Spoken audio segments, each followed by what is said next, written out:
Ursula von der Leyen, His Excellency Mahmoud Ali Yusuf, and Mr. José de Lima Massano, His Excellency the Minister of State of Economic Coordination of Angola.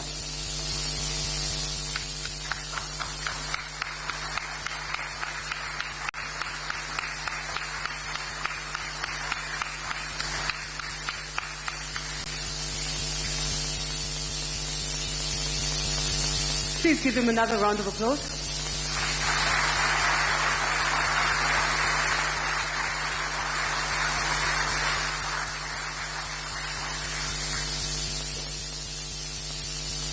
Thank you. You may be seated.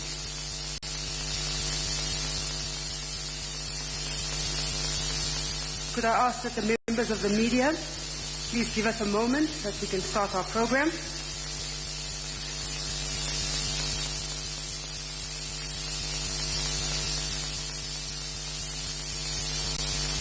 If protocol could please assist.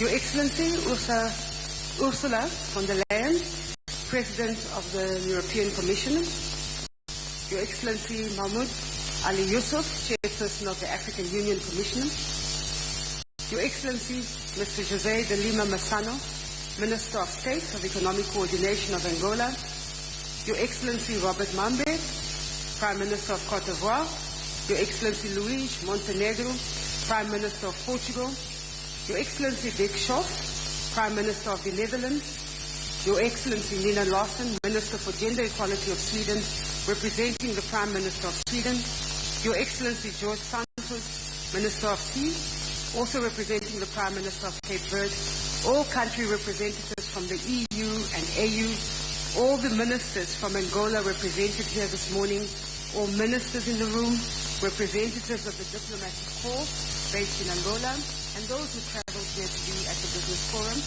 and business leaders, all protocol observed. Good morning. Oh my goodness. Where I come from, we greet.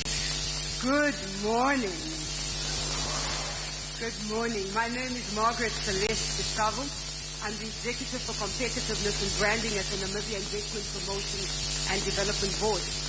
And I have the pleasure of being your Director of Ceremonies and will be guiding you through the activities lined up for today. Let me begin by extending a warm and heartfelt welcome to all delegates joining us here in person this morning, as well as our guests who are connected online. As usual, while the virtual experience can never fully mirror being in the room, we are grateful for the technology that allows us all to participate and contribute. To our online participants, please feel free to send your questions to the app. We encourage you to engage fully. Put on your best virtual suit. We know what we dress like. We dress on top just so we look nice on camera. Otherwise, we're still in our pajamas. So ladies and gentlemen, it's time to take off. Today marks the 8th edition of the EU Africa Business Forum, following the 2022 edition in Brussels, which many of us will remember was held under COVID restrictions. And really it is wonderful this morning and refreshing to see the energy, the smile, and the enthusiasm, meeting of old friends that you haven't seen in a long time. The last time you met him was at the last business forum under COVID restrictions. So the enthusiasm filling this room is really amazing. A special word of appreciation to all the participants who traveled from across Africa and Europe to be here, and our sincere thanks to the Republic of Angola for hosting this year's EU Africa Business Forum. This forum, ladies and gentlemen, Excellencies, provides a unique platform to strengthen sustainable investment and trade between Africa and the EU. It stands apart because it brings together business and political leaders, policymakers, investors and innovators from both continents. Truly a convergence of insight, expertise and ambition. Now I want to draw your attention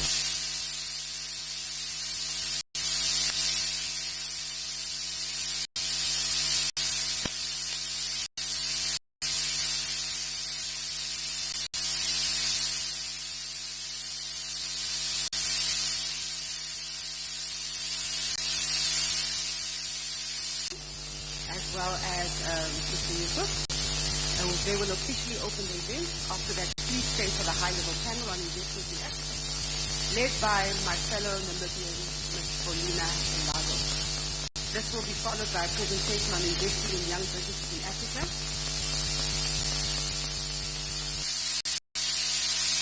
Green transition, transport and logistics, health and pharmaceuticals, as well as digital connections. As mentioned, we're joined by a large audience from Africa and Europe, and interpretation is available in French, Portuguese, English, and Arabic. Thank you, Jesus. Our source of I encourage you to make the most of today, engage, network, exchange ideas, build partnerships. May this forum strengthen our shared efforts to sustainable investment and deepen trade relations between Africa and the EU.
Fellow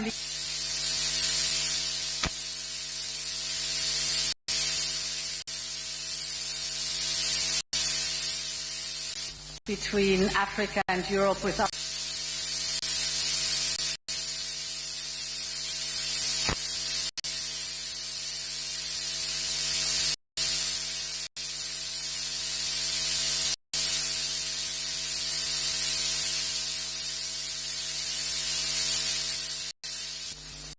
you share skills and technologies across borders. You build the jobs of the future. And that's what the forum is about today. Building stronger ties between our industries, our businesses, but of course between our people. Since our last summit indeed in 2022, the global environment has become harsher, but the relationship between Africa and Europe has only grown closer. Europe is Africa's largest trading partner. 1/3 of Africa's total trade is with Europe. And we are Africa's largest investor with 240 billion euros in 2023 alone. But I think we can achieve much more. Is the moment to invest in Africa and to partner with Africa. This continent has everything it takes to deliver prosperity at home and to shape the global economy of tomorrow. It holds 60% of the world's best solar resources, 60%.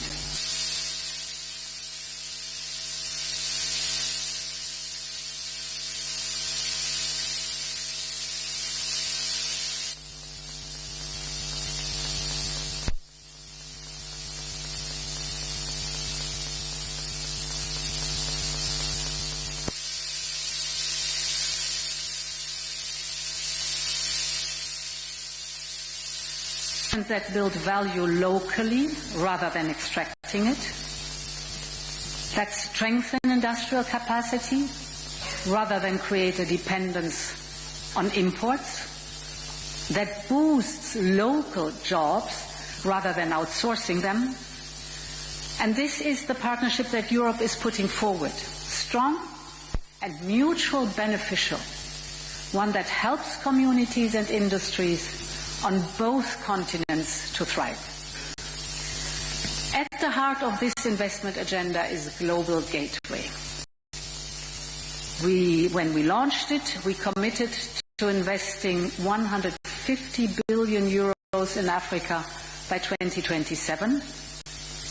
And since then, we have mobilized investments of over 120 billion euros, so we are well on track to meet our targets. Global Gateway is not only about large-scale public investment. Its strength lies in governments, banks and businesses from both countries pulling in the same direction. And that's why we're doubling down on efforts to partner with the private sector. And I see several of our European companies here today who are already engaged in this work. We have, over the last month, been listening to your ideas, and now we are taking steps forward to strengthen your investment. This October, for instance, we announced a new Global Gateway Investment Hub. This platform gives companies the opportunity to bring forward their own project ideas, mobilize support, engage in the implementation. This is a major step forward and responds to a request many of you made. You have said, involve us from the beginning on, and we have listened. Ladies and gentlemen, today I want to highlight 3 additional ways how we're making it easier for businesses to invest and grow in Africa. The first is on finance. Africa has all the resources for growth, natural resources in abundance, and a young and dynamic and talented population. What's needed now is capital for infrastructure, jobs, and innovation. Through Global Gateway, we are now working to de-risk, make finance affordable, and offer guarantees, so create a conducive environment. And this is how we can support investors to finance projects in more challenging markets, because they have the ideas, they have the projects. What they need is this conducive environment. Take digital connectivity, for example. High-speed internet only reaches 10% of Africans, and it is often unaffordable. But greater digital access starts a positive chain reaction. You know it all. Businesses grow faster. New and better jobs are created. Governments collect more taxes. Investors see stronger returns. And this is why Global Gateway focuses on mobilizing private investment in digital infrastructure. For instance, we are now expanding our data cables to East and West Africa and deploying the Medusa cable that connects Europe and North Africa. And with investments like these, the impact of every euro multiplies and everyone benefits. My second point is about entrepreneurs. Africa, as I said, has a young, dynamic population. It's a continent with talent, creativity, and drive. It has some of the highest rates of entrepreneurship in the world. So people are daring, they have courage. But most of these businesses fail within the first few years. And as one female entrepreneur in South Africa put it, she said it's the lack of access to infrastructure, access to global markets, and of course the lack of finance. So through Global Gateway, we are supporting to fill these gaps. Our support includes seed funding. It includes training and mentorship.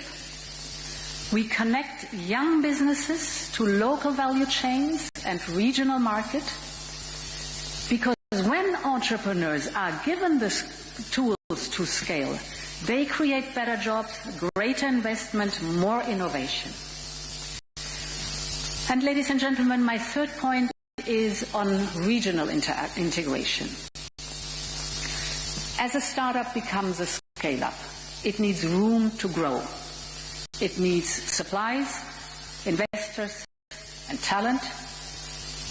It needs customers, new markets for expansion. When companies cannot sell or scale to neighboring countries, their growth stops at the border, costs rise, innovation stalls. But when companies can expand to other regions, integration becomes an engine for growth. Local businesses get bigger. Value chains create new jobs. And ultimately, industries become strong enough to compete on the global stage. And we in Europe, we know this by experience, because this is exactly what our European single market is all about. So that's why our union has supported the African Continental Free Trade Area since the beginning. And at this summit, we're boosting our support. The African Development Bank says that a true single market here could increase continental income by $450 billion in total. That means massive opportunities for Africa and for the world. Distinguished guests, excellencies, these are only a few steps we are taking together out of a long common road we are walking together. But it is time to take our partnership even farther and expand our business cooperation. So today we want to hear from you. We want to hear from you the sectors you want to focus on, the barriers you face, and I think I've mentioned some of them, but certainly not all of them. The opportunities you see ahead. Let's turn our ambition into action. Thank you very much, and I wish you a successful forum. Thanks a lot.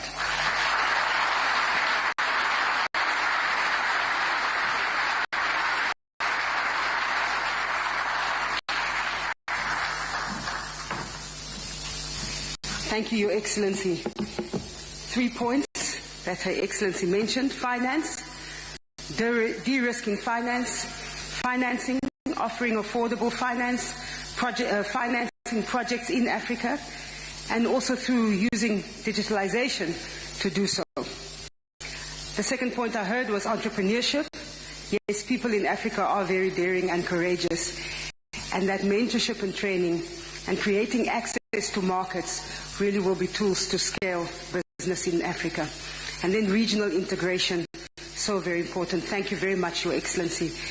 And with Africa now being in the spotlight, and the EU, through Her Excellency, just showcasing what it is that the EU is planning to sort of develop and grow Africa, let us now hear from His Excellency Mahmoud Ali Yusuf, Chairperson of the African Union Commission on Africa's Vision and Ambition.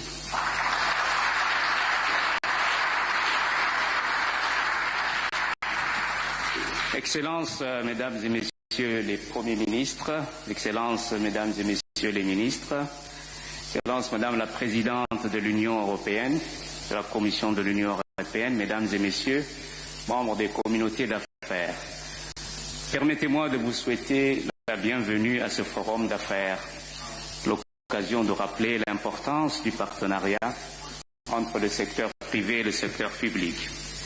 Le continent africain a l'ambition de faire émerger un marché unique d'une valeur de 3,4 trillions de dollars.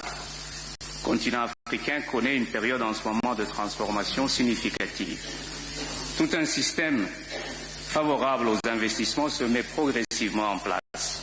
La ZLECAf est en train de prendre son envol grâce à l'initiative du commerce guidé, dont 27 pays sont membres.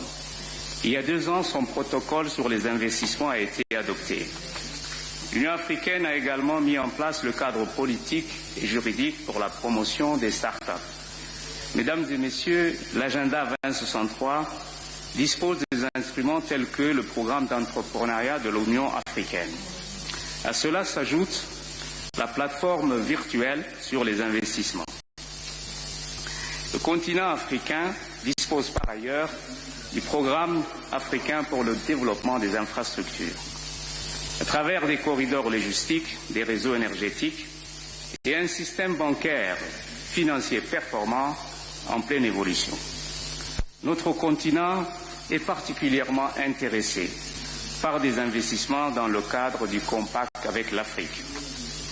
C'est le message de fond que nous adressons à nos partenaires européens dans le cadre du compact dans sa phase 2. De plus en plus de pays africains améliorent leur écosystème d'investissement et préparent le terrain afin d'attirer davantage de capitaux européens. Cependant, l'Afrique a toujours prôné pour des partenariats plus équilibrés. Il est essentiel de réformer profondément l'architecture financière internationale. L'accès au marché des capitaux doit être transparent. Le coût du capital pour les emprunteurs africains n'est pas le même pour les autres. Il n'existe pour cela aucune raison économique valable pour une telle situation. L'Argentine, par exemple, reçoit plus de prêts concessionnels par les institutions de Bretton Woods que l'ensemble des États africains. Ce n'est pas normal. L'autre goulot d'étranglement sur lequel nous insistons beaucoup, c'est le fardeau de la dette. L'Afrique a adopté une position commune sur la soutenabilité de la dette. Il faudra nous écouter. La soutenabilité de la dette est une question essentielle pour l'avenir des économies africaines. Your Excellencies, ladies and gentlemen, the digital divide is one of the daunting challenges of our time in our continent. It could be an opportunity to major transformation for African economies. However, we need more investment in innovation, technology, artificial intelligence, and in broader terms, in digital economy. Just to give you an example, China and the United States are investing hundreds of billions of dollars in developing artificial intelligence.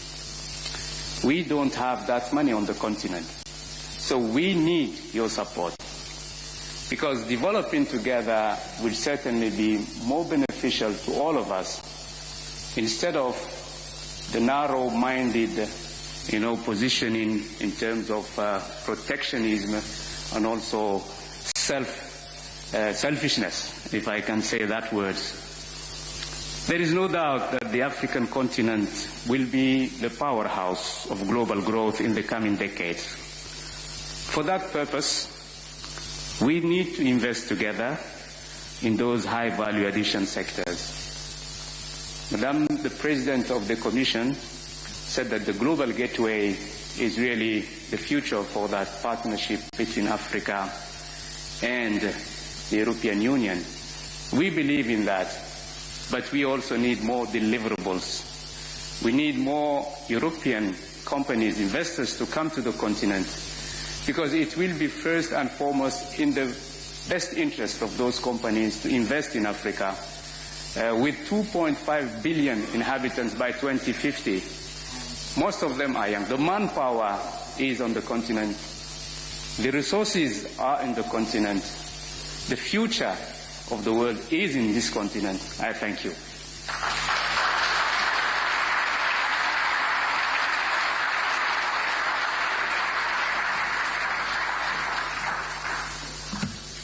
Thank you very much, Your Excellency. I'd like to call upon His Excellency Mr. José de Lima Massano, the Minister of State for Economic Coordination of Angola. Bom dia, Ministro. muito obrigado por nos receber aqui esta manhã. Cada vez que volto a Angola, reconheço que o país está ainda mais belo e em constante desenvolvimento. Parabéns, Angola.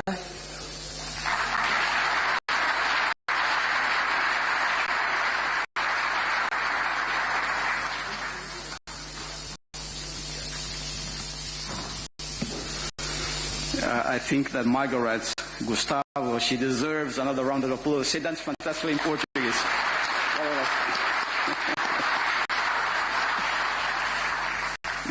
Well, Excelência Senhora Ursula von der Leyen, Excelência Senhor Mahmoud Ali Yousuf, Excelências, minhas senhoras e meus senhores, em nome de Sua Excelência o Presidente da República, João Manuel Gonçalves Lourenco, Presidente em exercício da União Africana, é com enorme prazer que vos dou as boas-vindas a Angola.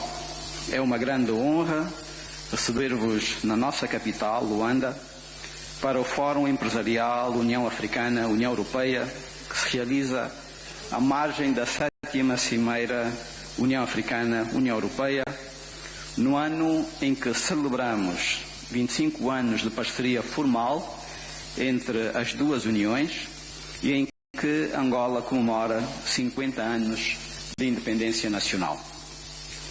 Este Fórum de Luanda ocorre na sequência da definição da Visão Conjunta 2030, que resume o compromisso de construção de uma parceria estratégica assente na solidariedade, segurança, paz, desenvolvimento económico sustentável e prosperidade para presente e futuras gerações dos nossos dois continentes.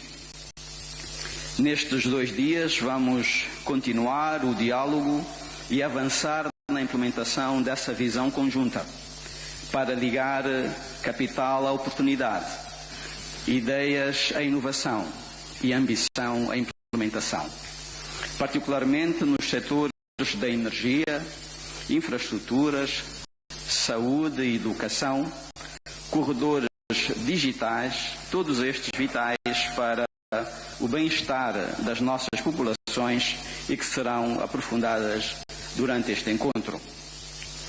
Senhoras e senhores, a África é hoje um continente em transformação real, mas apesar dos avanços, o continente continua a enfrentar um déficit significativo no domínio das infraestruturas, que permanece entre os principais entraves ao crescimento económico, a redução das desigualdades regionais e o comércio intra-africano.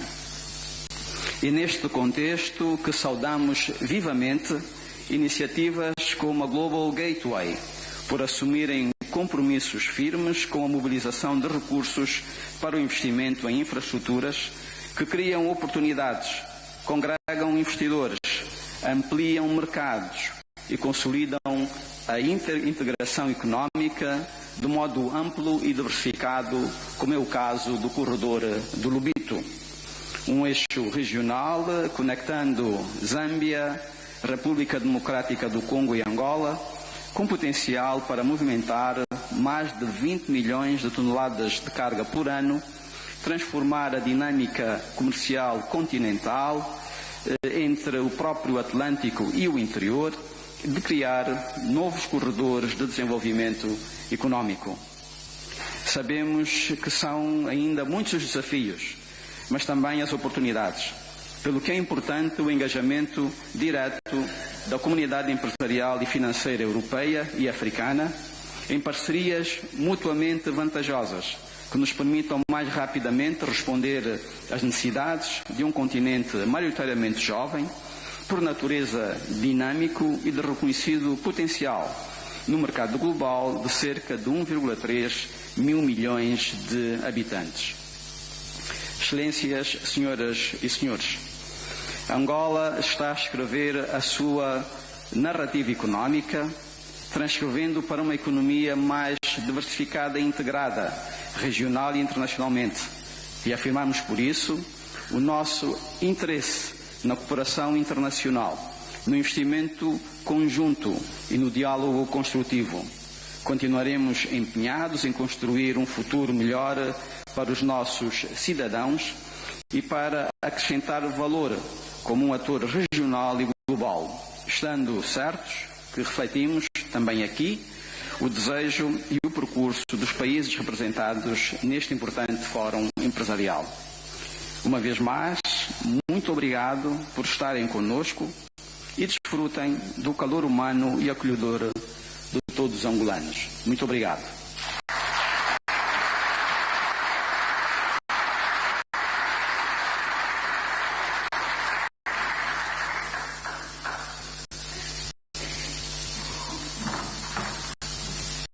Great.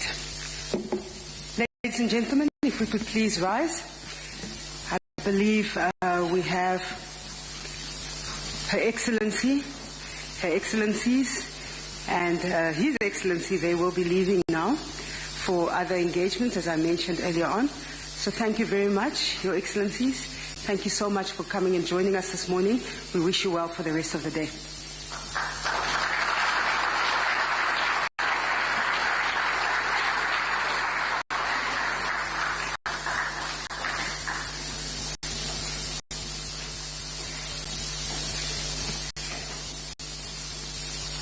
You may be seated.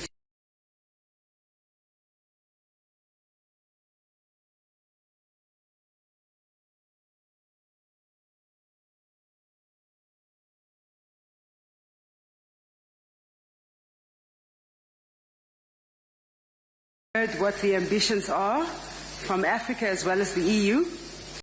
And we're going to have a discussion, a few presentations given by three large development finance institutions.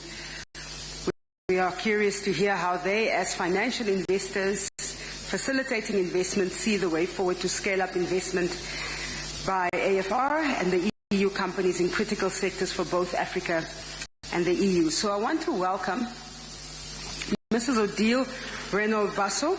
She's the President of the European Bank for Reconstruction and Development.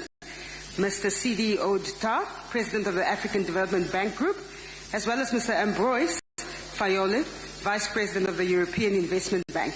They will each do a short presentation just to give us an oversight in terms of finance, how finance is being generated, how we will de-risk, etc., in order to grow the investments and trade between Africa and the EU. So I'm going to call on Mrs. Odile Renaud-Basso.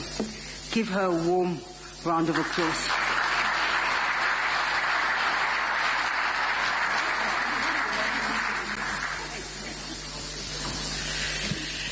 Excellencies, distinguished guests, ladies and gentlemen, it's really an honor for me to be with you today at this EU-African Union Business Forum, a platform that embodies partnership, ambition and shared responsibility.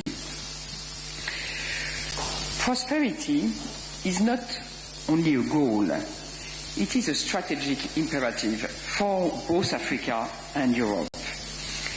And the EU Joint Vision for 2030, anchored in the 150 billion euro Global Gateway Investment Package, lays out an ambitious path towards a prosperous and sustainable future for African and European citizens. The EBRD, European Bank for Reconstruction and Development, is proud to be a strategic implementing partner here. We share the conviction that economic transformation and shared prosperity cannot happen without sustainable private sector financing and delivery. African countries themselves are placing the private sector at the heart of their development strategies and actively seeking investment. This is where we collectively must rise to the challenge.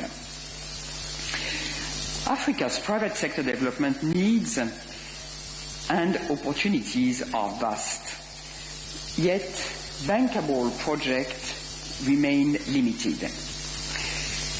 The EBRD's mandate and business model are designed to expand the range of deals to invest in, create new markets, and crowd in investors. This is what we do best, building confidence, reducing risk, and enable private capital to flow where it's needed most.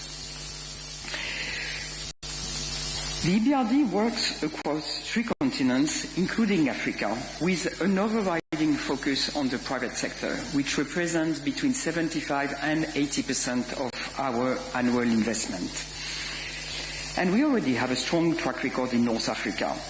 22 billion euros invested in nearly 400 projects over just 1 decade. And we are expanding in new markets: Benin, Côte d'Ivoire, Kenya, Nigeria, Senegal, and we hope soon Ghana. Our priorities align closely with national strategies and the Global Gateway agenda, including expanding renewable energy and energy access, supporting SMEs and financial inclusion, strengthening sustainable agriculture and economic diversification, investing in digital infrastructure and innovation, developing local capital markets. These are among our top priorities. Another vital element in our delivery and hopefully our success, and this is a tribute to my peers on this session, is how we are aiming and have been able to build cooperative relationships with other development partners, working closely with institutions such as African Development Bank and EIB. We are a dedicated member of Team Europe. And for example, over the past year alone, the EBRD has invested 1.3 billion euros in renewable in North Africa, of which 700 million with EU support, and therefore, as a key delivery for Team Europe. These investments are creating close to 3 gigawatts of renewable generation capacity, supporting jobs and increasing access to affordable electricity.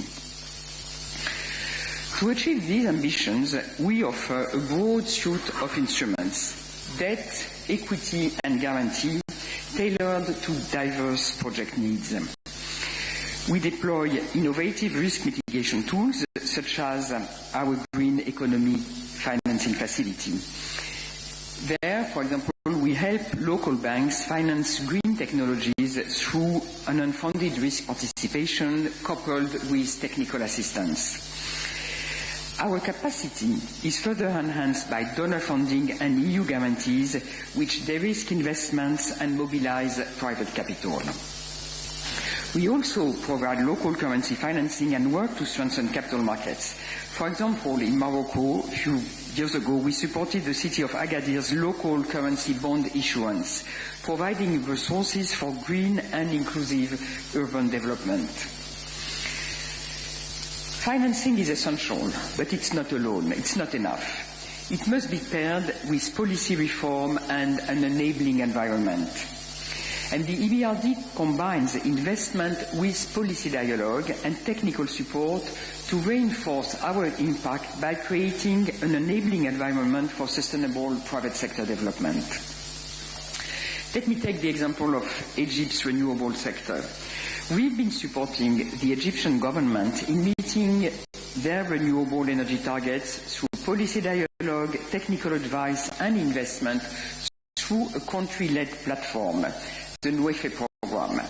And today, Egypt is retiring 5 gigawatts of inefficient power and adding 10 gigawatts of solar and wind capacity by 2028. Another example, extremely important, is support for human capital. Through our private sector inclusion model, we integrate pathways for young people and women entrepreneurs and skill developments into our investments, because growth must be inclusive. With our distinctive shareholding structure, so an EU-held majority combined with membership from its countries of operation, the EBRD embodies in itself and in its governance the principles of multilateralism. acting as a true bridge between Europe and partner countries in Africa, and fostering cooperation built on shared ownership and mutual trust. We help bridge the gap between EU public institutions and economic operators by being close to the ground and understanding the realities of what it means to invest. So we welcome the European Commission initiative of the Global Gateway Investment Hub. Together with other implementing partners, we have contributing to the designing process, committed to additionality, impact and streamlined processes. And we look forward to exploring the potential for cooperating with the African Union's Africa Virtual Investment Platform. In a world undergoing profound transformation, Africa and Europe can create an inclusive, sustainable and transformative growth. The EBRD will invest, partner and deliver on this shared vision. Together, we can turn ambition into action and opportunity into prosperity for all our citizens. Thank you very much.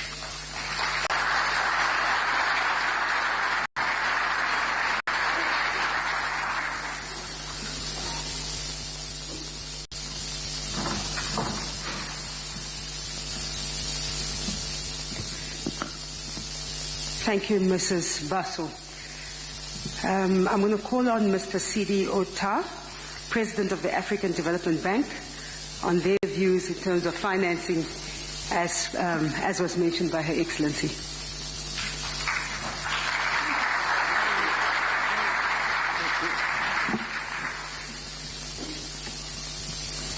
Excelências, ministros, distintos líderes do setor privado africano e europeu, senhoras e senhores, permitam-me, antes de tudo, expressar os meus sinceros agradecimentos e a minha profunda gratidão à Sua Excelência, o Presidente Joao Manuel Gonçalves Lourenco, Presidente da República da Angola e Presidente da União Africana.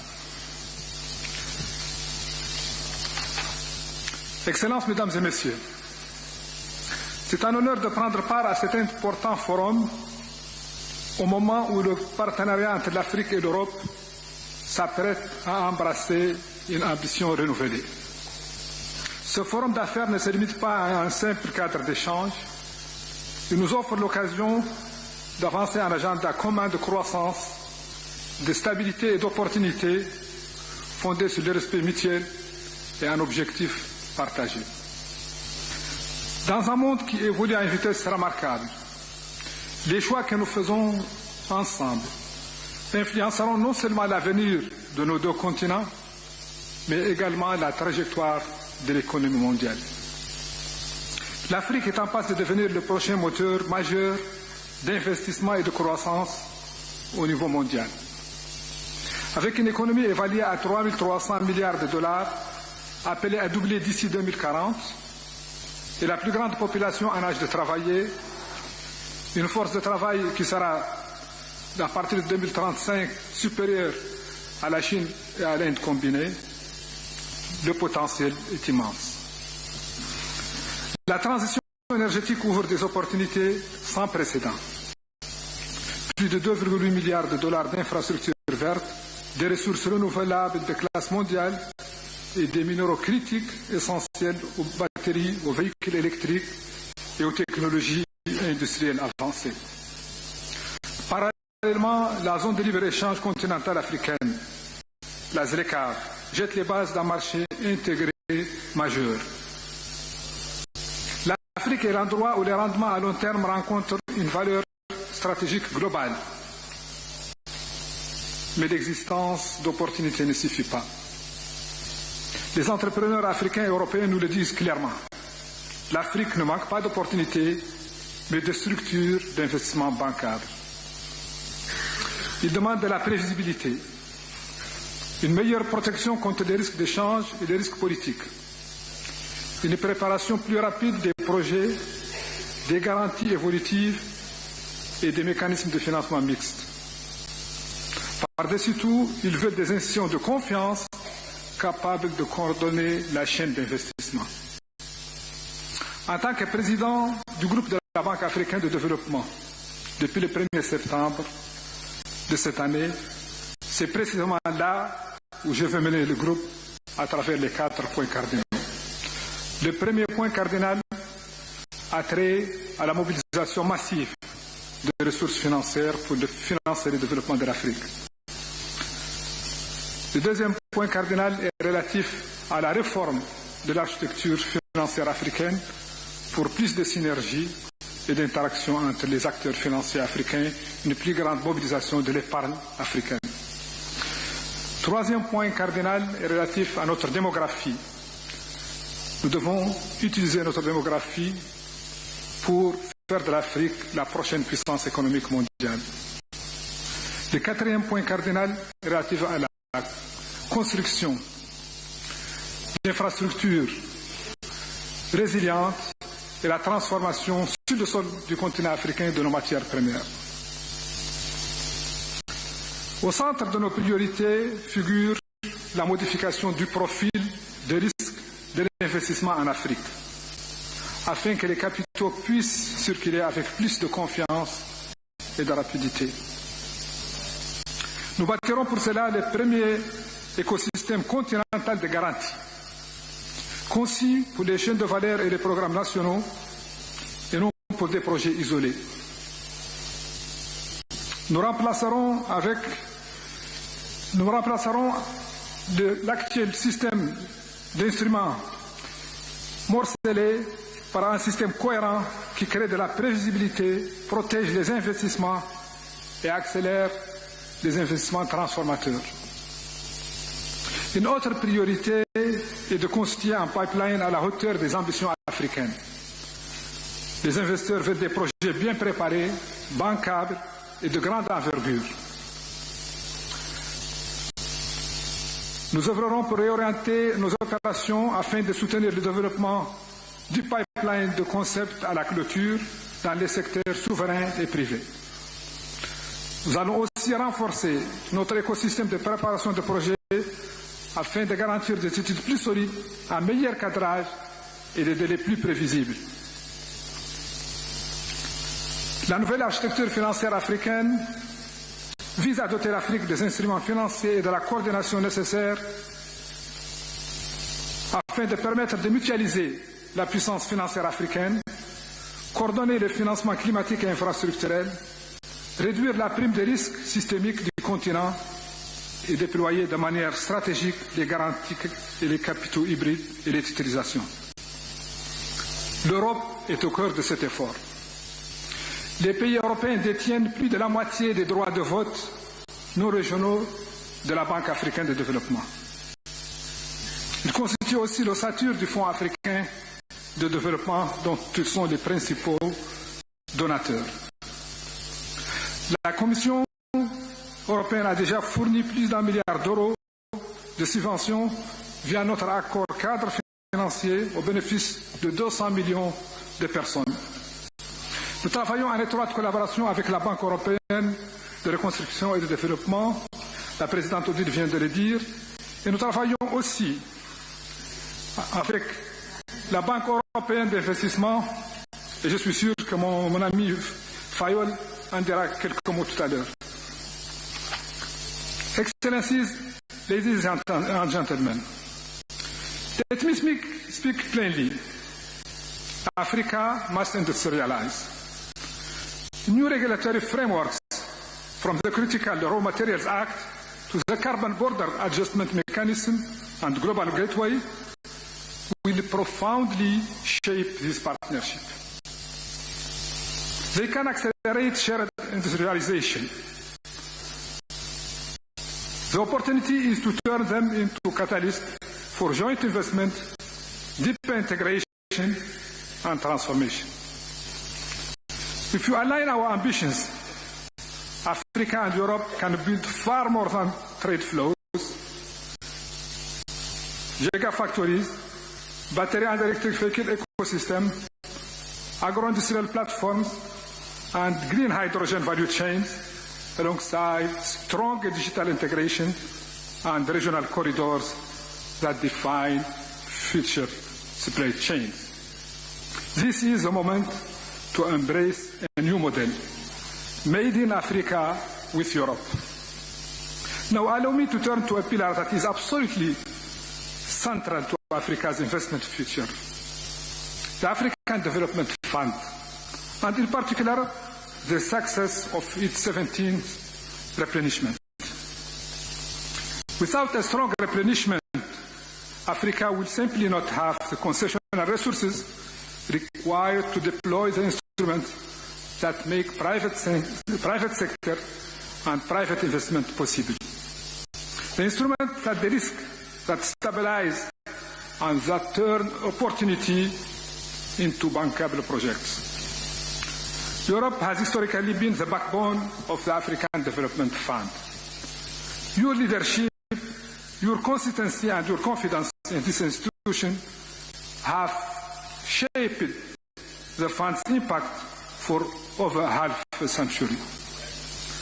And your leadership in ADF 17 will directly determine Africa's capacity to expand its pipeline, strengthen its guarantee mechanism, and deepen its private sector engagement. ADF 17 is therefore much more than a replenishment cycle.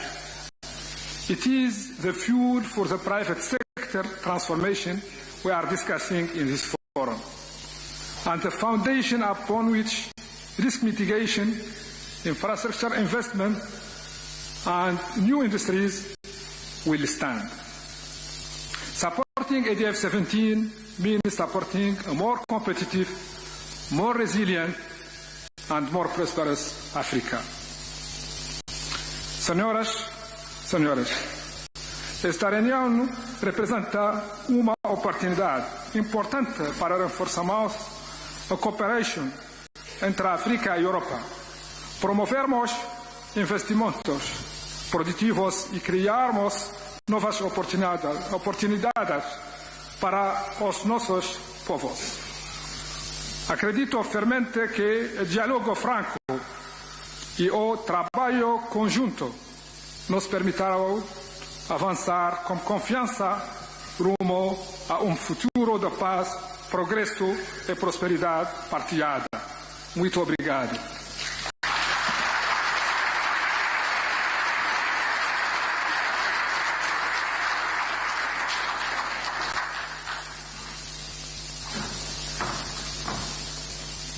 Wow. I've never been to a place where somebody speaks all languages to cater for everyone in one moment. But thank you very much, sir. I want to call upon Mr. Ambrose Fayoli, the Vice President of the European Investment Bank, to now deliver his remarks.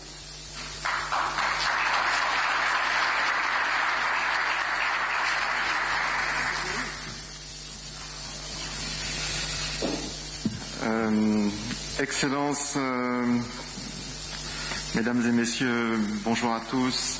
C'est un honneur pour moi d'être ici aujourd'hui et je remercie l'Union africaine et l'Union européenne pour avoir invité la Banque européenne d'investissement aux côtés de la BERD et de la Banque africaine de développement et aussi aux côtés de ce dynamique écosystème africain d'entreprises qui est si impressionnant. Le partenariat entre l'Afrique et l'Europe est central pour la mission de la BEI qui est active en Afrique depuis 1960. Dans la dernière décennie, nous avons investi 20 milliards d'euros et mobilisé plus de 50 milliards d'euros en Afrique, la moitié en faveur du secteur privé. Et en 2024, l'Afrique a été le récipient de 3 milliards d'euros de la part de la BEI, soit plus de 40% des engagements que nous avons pris en dehors d'Europe. Through EIB Global, we finance projects that deliver impact, sustainable growth, employment, and better living conditions. Our new strategy strengthens partnerships, reflecting our belief and prosperity and security are shared goals for Europe and Africa. As Team Europe, we have exceeded the 300 billion euros of investment targets for Global Gateway strategy, and we are now committing to surpassing 400 billion by 27. The EIB is on track as part of Team Europe to mobilize 100 billion of this. To achieve this, we are scaling up our financing tools and accelerating collaboration. The key word here is together. Together with the European Commission, we are pledging to finance more than 2 billion euros investment in renewable energy in Africa in the next 2 years. Actually following what we have already done last year in Cabo Verde to expand wind power with a loan from 39 million euros. Together with the European Commission, the African Development Bank and KfW, we are running Boost Africa to help fast-growing, innovative companies to scale. Together with leading African financial institutions such as Ecobank or Morocco's Banque Centrale Populaire or Mauritania's Alas Mana, we support small businesses in Africa in particular to help financing SMEs that are led by women or young people. To cover the various segments of African markets, we are using our broad financing tools, which are from sovereign lending, corporate lending, SME support through financial intermediaries, to equity investments through funds combined with blending and technical assistance. On the continent, our focus is on enabling infrastructure. Health, water, energy, sustainable agriculture, transport, and digital inclusion, alongside support for the local private sector. An illustration is last week's signature in South Africa of a loan of 350 million euros with Transnet, the state-owned transport and logistic company. Supported by a grant from the European Union, this major investment will help South Africa move towards a low-carbon, climate-resilient and economy as part of the Just Energy Transition Partnership, the JETP. This investment, aligned with the EU Global Gateway strategy, will finance the renewal and rehabilitation of transport, port and freight railway infrastructure. It will allow also to support the development of new assets critical to building a green hydrogen value chain and facilitate a shift to cleaner modes of transport. Eventually, it will actually help strengthen the country's competitiveness and contributing to job creation. And we are also engaged here in the region, in the Lobito corridor, the key project for regional economic integration. Let me close by two messages. One, financing climate adaptation is a priority. EIB has pledged to double its adaptation financing to 30 billion euros by 2030. It focuses on water, cities, agriculture and vulnerable regions. Our projects range from forestry in Côte d'Ivoire to clean cooking solutions in East Africa, from sustainable cocoa to sustainable aviation fuels, on which we will have an announcement today. Second, investing in people is essential for sustainable growth. In Rwanda, we financed the African Center of Excellence for Digital Education. In Benin, we support the technical secondary schools.